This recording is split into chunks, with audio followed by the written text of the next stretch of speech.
Deputy Prime Minister Chrystia Freeland faced questions today about her future as Canada's finance minister. Those questions fueled by reports in the Toronto Star and the Globe and Mail that the Prime Minister's office wanted to replace her with former Bank of Canada Governor Mark Carney. In the wake of those reports, the Prime Minister posted this photo of him with Freeland at a Toronto riding barbecue over the weekend. But the photo didn't stop the questions, and Freeland did not fully answer whether she was feeling secure in her job for the long term. Have a listen. There have been multiple reports that the Prime Minister's office is questioning your abilities as finance minister. Has Mr. Trudeau raised concerns about your performance with you? The Prime Minister's views are really something you should ask the Prime Minister about.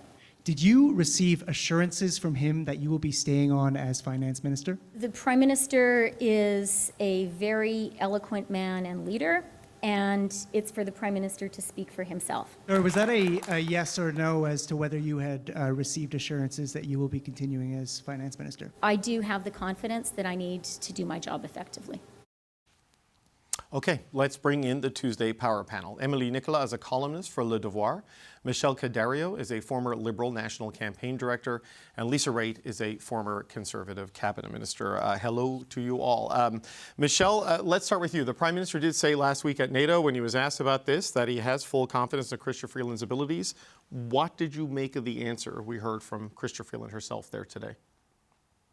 Well, I think she was being prudent, as any minister would, and it's not to be coy, but it's up to the Prime Minister to as in terms of how long people are going to serve in a cabinet and when they're going to serve, and it's also absolutely is so important that if the minister is speaking with the Prime Minister privately, that those discussions are not out in the media through them.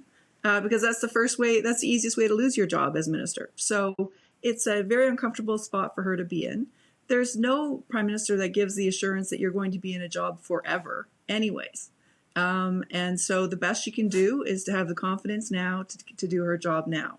So I think that, she's in an awkward position, and I think that she's doing her best to kind of continue on without in any way revealing private conversations that she's had with the Prime Minister. Lisa, as a person who has been in cabinet, I don't know if you've ever had to face questions like that during your political career. What did you make of the situation she finds herself in after these newspaper reports? I think her response is weak. I'm sorry to say, if you want the job, say you want the job. Say you're doing good work at the job, and if he doesn't want me in the job, then he should pick up the phone and tell me he doesn't want me in the job. But putting it on her to have to answer these questions over and over again, she needs to put an end to it. She needs to say, I'm the finance minister, I'm the deputy prime minister. I do my work every single day. All of our plans we've worked on together. This is what we're implementing as a government. And if anybody has anything else to say, bring it up with the Prime Minister and just be done with it. I'm really, I don't think a man would do this, quite frankly. I think a man like Jim Flaherty would stand up a lot stronger and just push back. She should push back. She's got every right to push back. She does her work well. She should push back on this and not be the victim in all of it. Why do you think she isn't pushing back, Lisa, just to pick up on that? I mean, there has been some discussion, not in a insulting way to Chrystia Freeland, that maybe depending on what happens in November, she might be really well suited to go back to that Canada-US role that she did during the NAFTA renegotiations. But I don't know if that's a play here. Why do you think she didn't push back as you suggested? I think because she's not being told what it looks like from the outside. I think what she needs to understand is that there's a greater risk of her looking in a weak position as she is being right now for whatever future endeavors she may want to have. I don't think it's fair that she's been put in this situation. I hate all the leaks that are coming out. I think they're a bunch of cowards for doing it to her. And I think she needs to push back and stand up. She will get a lot more people thinking highly of her and thinking fondly of her if she stands up now and puts an end to it, as opposed to hoping that she's going to become the Foreign Affairs Minister again. Emily, how do you think it looks from the outside? It is a very difficult for her to be put in. And I want to, first of all, stress that it is very unfair that the Prime Minister himself isn't more communicating on that issue and sending everybody else to do the work. And I'm not just speaking publicly, but also in terms of even reaching out to the MPs. We do know that a lot of ministers have been asked to do the work of reaching out to disgruntled MPs rather than him picking up the phone himself. And so that's also an issue. However, in terms of Chrystia Freeland, I do want to also say that in terms of why she's in the hot seat like this, it's been an ongoing issue in terms of the way she communicates, that when the situation is in a dire, the country is in a dire situation, she's having a hard time acknowledging that and just naming it face blank and moving on. And so she's trying to make things that are difficult sound like optimistic, and that's really creating a problem when she's communicating her budget, her financial decisions, and it's making her sound like she's out of touch with what people are feeling.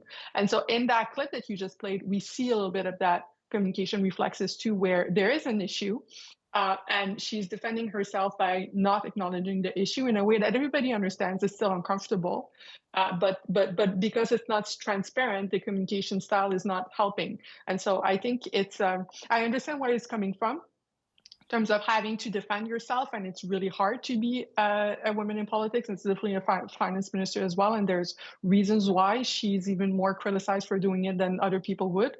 But at the same time, that communication reflex is part of why sometimes our messages are not coming through. And we need to also be able to acknowledge that. Michelle, I know there have been grumblings in Liberal circles about, Chrystia Freeland's, media and communications capabilities and whatever. But no one has ever questioned her labor, her industry, or her loyalty. So I wonder, when these leaks have come out through anonymous sources, how is that resonating in Liberal ranks? How do people feel about something like that happening?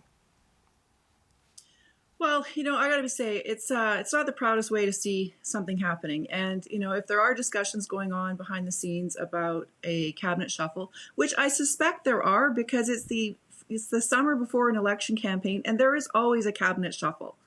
But, these ministers deserve to be treated with respect, and they deserve to be hearing, feedback from the Prime Minister directly.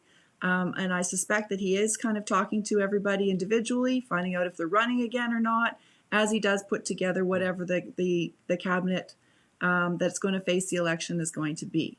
I don't think that that these leaks, and I'm not privy to who is making these leaks. My experience is that the people who talk most about cabinet shuffles have no knowledge whatsoever about what's actually being thought of internally in terms of the cabinet shuffle. But I have no knowledge on this one. So, I think it's a whole lot of distraction when, the Liberals need, if anything, absolute clear focus on what they have to do ahead if they have any chance at all of succeeding. Yeah, Lisa, I think it's natural that after a year of bad polls, a by-election like St. Paul's, a pushback from caucus, that you're going to look at every option, right? Because you kind of have no choice at that point. You have to. But there's rumblings of an August cabinet shuffle and all of these things to sort of do the big reset caucus wants. And in terms of Chrystia Freeland, do these leaks and the response sort of make her departure from finance inevitable, or does it make her invulnerable in finance, given the way it's played? Point a finger at somebody, there's 3 fingers pointing back at you. And Mr. Trudeau has to realize that all of his problems that he seems to be having, even though he's trying to project them onto his finance minister, it really is about him.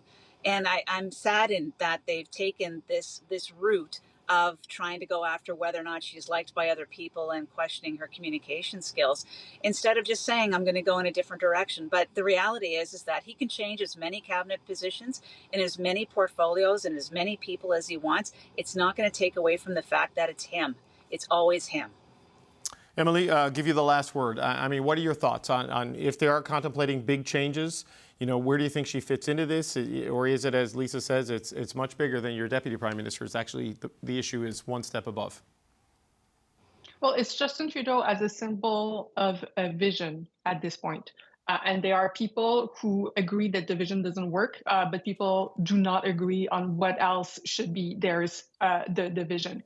There's a strong division within the caucus on Israel-Palestine, but there's also a strong division within the caucus on people who thinks that the Liberals are being too progressive in terms of their policy and want to take more of a blue Tory kind of turn, and people are probably interested in Mark Carney if that's the case.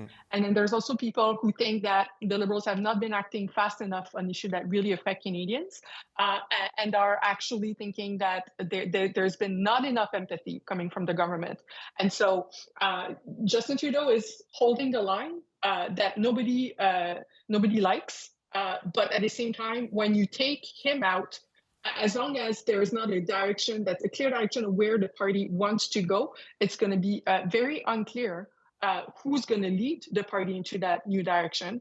And I'm afraid it might just lead to even more division inside the party if he was to step down, because he's really the one basically trying to stop people from doing the infighting on the actual policy issues in public.